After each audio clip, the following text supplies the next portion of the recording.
দেন মোহর পাত্রের কিসের উপর নির্ভর করবে বিস্তারিত বুঝিয়ে দেন, কারণ আমাদের সমাজে দেখা যায় ছেলের 1 লক্ষ টাকা দেওয়ার তৌফিক নাই, অথচ 5 লাখ টাকা দেন মোহর ধার্য করে। এটা শরীয়তের দৃষ্টিতে কতটুকু গ্রহণযোগ্য? খুব দরকারি একটা প্রশ্ন। হাদিসে আসছে ইন্না আযামান নিকাহি বারাকাতান আইসারুহা মাউনাতান, ওই বিয়ে সবচেয়ে বেশি বরকতপূর্ণ যে বিয়েতে মোহরের পরিমাণ সবচাইতে কম থাকে। আমাদের মুরব্বীদের বাপসাসাদের বিয়েতে মোহর যত ছিল এখন তার চাইতে শত হাজার গুণ বেশি না? এখন ধরে 50 লাখ 1 টাকা, ঠিক না বেঠিক?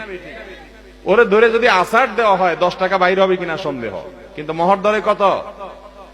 মোহরটা ফাইজলামি না, মনে রাখবেন এটা স্ত্রীর অধিকার। যেটা আপনি দিতে পারবেন সেটাই মোহর হিসেবে ধার্য করবেন।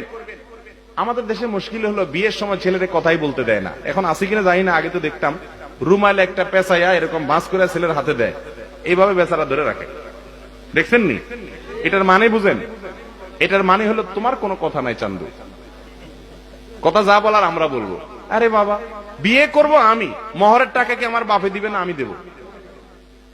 বাপে এখানে যে বার্গেনিং করতেছে কিয়ামতের ময়দানে বউয়ের কাছে আসামি হয়ে তো আমি দাঁড়াবো, আমি দেনাদার, আমি তার মোহর দিলাম না, মোহর পরিশোধ করলাম না। সেজন্য মোহরের ক্ষেত্রে বিনয়ের সাথে ভদ্রতার সাথে মুরব্বীদের বলা উচিত, বাবারে, চাচারে, মামুরে, আমার সাধ্য অনুযায়ী করেন। 50,000 থাকলে 50,000, 1 লাখ থাকলে 1 লাখ, সাধ্যের বাইরে করবেন না। যদি করেন তাহলে আপনি গুনাহগার হবেন। মনে থাকবে তো ইনশাআল্লাহ?